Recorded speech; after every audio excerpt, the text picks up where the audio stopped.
Eating only Jollibee for a day? Let's go! Pero guys, may rules tayo. Hindi ako pwedeng umulit ng o-orderin. Kung nag-chicken ako ng breakfast, bawal na ako mag-chicken ng lunch. So, tara na, mag-umpisa na tayo. Hi guys! Good morning! So, it's currently 9:07 a.m. Magpa-breakfast na tayo at alam nyo na kung saan tayo kakain, sa itim na bubuyog. Let's go guys! Guys, nandito na tayo! Guys, so may pang breakfast pala sila. May breakfast pa po? Dito sa part na to, hindi ko na malay na nalobat pala yung mic ko, guys. Pero kita nyo naman na kinakain ko na yung pancake dyan. Nakakainis, nagre-record pala ako nalobat yung mic ko. Ito na yung order ko, guys. Meron tayong pancake na naubos ko na yung isa. Meron tayong tapa. Siyempre, mawawala ba ang iced coffee? Guys, oh.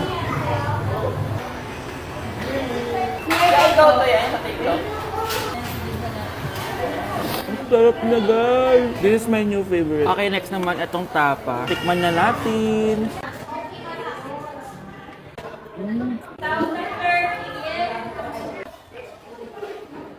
Inom muna tayo, guys. Okay lang tong iced coffee nila. Wait lang, guys. Uubusin ko lang lahat to.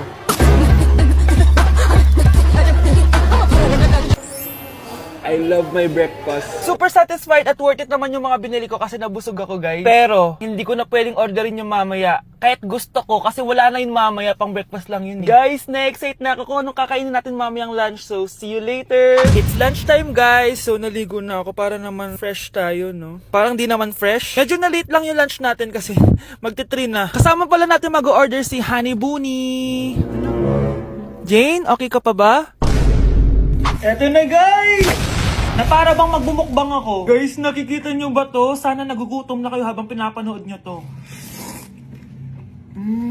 Sarap! Ano ba? It's giving talaga, mga mima ko. Ito na talaga ang ginagamit ko sa laps ko.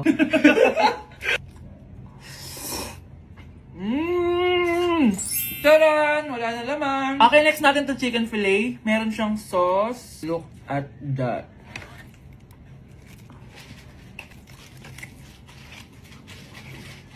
Ano bunch? Buo. Subo mo buo. It's giving din, mga mima ko. Guys, nakikita nyo ba yan? Napaka-perfect ng mga manok na yan, no? So natin.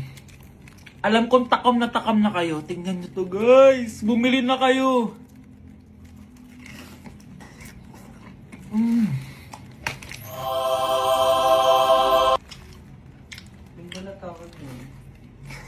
Sabi nila kapag mahal mo isang tao, bigay mo sa kanila yung balat. Balat ng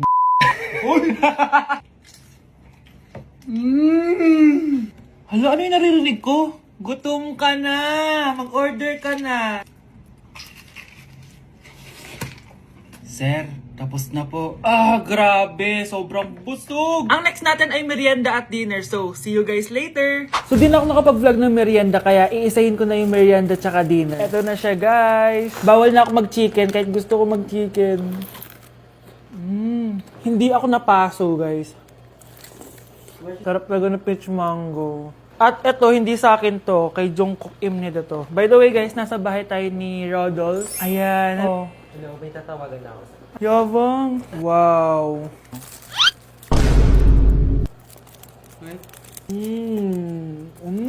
Last bite.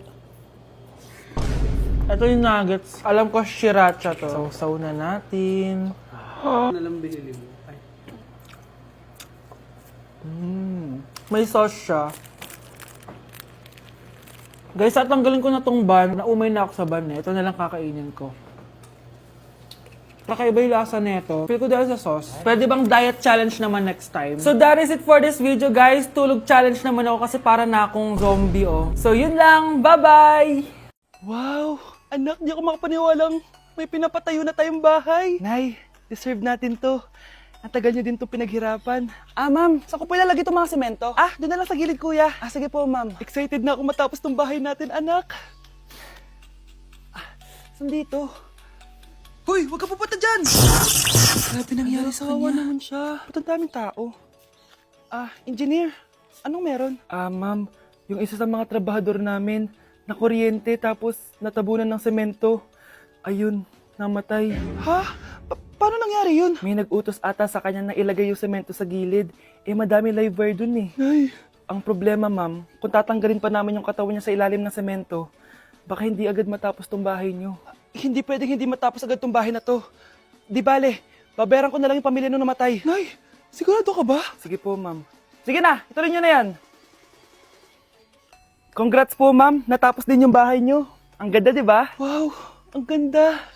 Maraming salamat, engineer. Una na po ako, ma'am. Anak, tara, pasok na tayo. Wow, ang ganda ng loob. Nay, hindi talaga ako mapakali na may bangkay dito sa ilalim ng bahay natin. Huwag kang okay, anak. Kasalanan niya naman kung bakit siya namatay eh. Ay, matutulog na lang ako sa bago kong bahay. Wow, ang ganda ng kwarto ko. Ano yun? Kasalanan mo kung bakit ako namatay. Nay! Wow, Scarlett, ang ganda naman ng bahay niyo. Pinaghirapan niya ng mga magulang ko, bes. Alam mo, parang ganito din yung bahay namin eh. Kaso mas malaki lang yung amin, tapos may swimming pool. Ah, ganun ba, bes? In fairness, ang laki ng TV niyo ah. Ah, oo, 75-inch yan. Pero parang mas malaki yung sa amin. 120-inch kasi yung sa amin, parang sine na nga eh. Ah, laki nga, bes. Wow! Eto kwarto mo, bes? Ang ganda. O, diba? Ako nag-design neto. Alam mo, bes, yung kwarto ko, may second floor. Tapos may walk-in closet pa. Parang wala kang ganun. O, edi ka na, bes. Anong nangyari dito? Anak, magugas ka na ng plato dito? Ah, ito na po, Nay.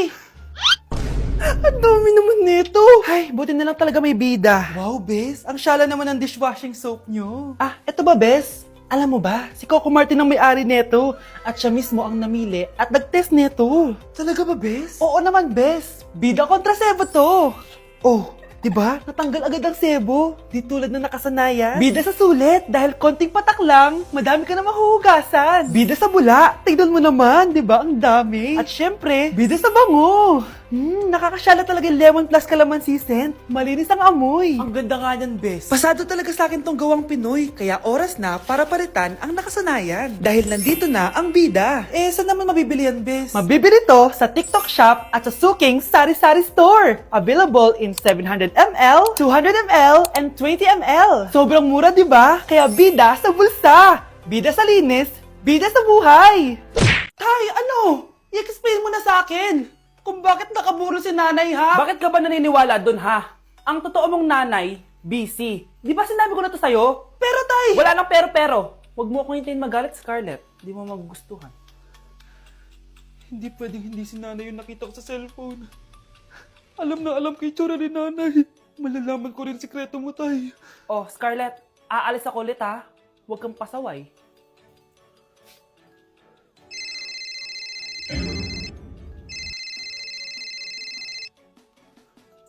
Nasa yung cellphone ko. Hello po. Pwede na po maklaim yung 10 million peso na galing sa insurance ng namatay niyo pong asawa. Insurance? Pasaway ka talaga? Pinatay mo ba si nanay, ha? Para makuha yung insurance niya? Hindi mo naiintindihan, anak. Napakahayop mo! Tatawag ako ng polis! Itigil mo yan, anak! Nay, buhay ka? Oo, anak. Nagtago ako. Pag nagsumbong ka sa polis, masisira lahat ng plano namin ng tatay mo. Hindi ko maintindihan. Ano nangyayari? Pinatay ko ang kakambal ng nanay mo. Para maniwala sila na siya talaga ang namatay. At makuha natin ng mga pera sa insurance. Sawang-sawa na ako sa buhay na to. Marami akong pangarap, anak. Gusto ko na gumanda yung buhay natin. Naririnig niyo ba yung mga sarili niyo, ha? Hindi ba kayo natatakot sa mga pinaggagawa niyo? Kung yayaman tayo sa maling paraan at sa paraan na magtatago ka sa pulis, Nay, itigil niyo na to, please. Please lang. Nay, kamusta na po kayo ni tatay? Eto anak, okay naman. Ikaw, kamusta ka na? Eto Nay, malapit na ako matapos ng college. Sana paglabas niyo ni tatay, marami na akong ipon. Huwag kang mag-alala anak, konti panahon na lang. Magkakasama ulit tayo ng tatay mo. See you, Nay. Miss ko na kayo. See you soon, anak. Tay? O anak. Si nanay kasi kahapon pwede umuwi. Ano na kaya nangyari doon? Busy lang yung nanay mo. O siya, may good news ako sa'yo. Malapit na tayong yumaman. Anong ibig sabihin nun, Tay? Basta, hintayin mo na lang. Opo, Tay. Mabibili mo na lahat ng gusto mo, anak. Nasaan na kaya si nanay? The subscriber cannot be Nay, reached. sumagot ka. Please try again later. Anak, may aasikasuhin lang ako para yumaman na tayo. Ikaw munang bantay ng bahay, ha? Tay, si nanay kasi ilang araw nang di umuwi. Wala ka pa rin bang balita sa kanya? Scarlett, di ba sabi ko sa'yo busy ang nanay mo? Babalik din yun, huwag ka mag-alala. Sige na, ha? Kainis, wala na naman signal. Kailangan ko tawagan si nanay. Naku, Mare, tigilan mo na ako, ha? Scarlett? Aling Rosa? Bakit po? Bakit nandito ka? Hindi ba dapat nasa burol ka ng nanay mo? Burol? Nagjo-joke ka ata, tita. Buhay pa yung nanay ko. Eh, kakagaling ko lang dun eh. O eto, hindi ba't nanay mo yung nakaiga dyan sa kabaong? Scarlett, anong ginagawa mo dito sa labas? Tay! Explain mo to! Bakit nakaburol si nanay, ha? Kaya siguro hindi siya umuwi ng ilang araw? Bes, kailangan kita. Oh, Bes, paano ka na naman? Eh kasi, feeling ko may iba na si Michael. Sige pa, Bes. Ano pa? Tapos, sinasabihan niyang maganda yung ibang babae. Pagdating sa akin, sinasabi niya, oily na daw ako. Tapos mukha na daw ako zombie. Oh, talaga? Ano pa? Bes, ano ba? Nakikinig ka ba talaga sa akin? Eh, totoo naman mukha kang oily at zombie, Bes. Gamitin mo kaya tong Mugwort Clay Stick ng Skintific.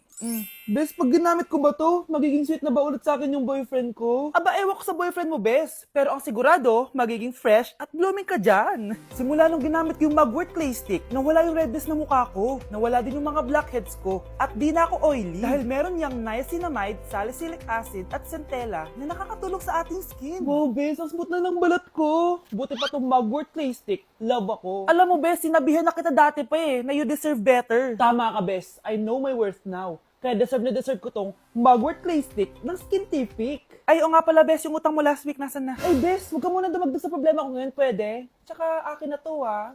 Bye-bye! Walang iya talaga yung babaeng yun.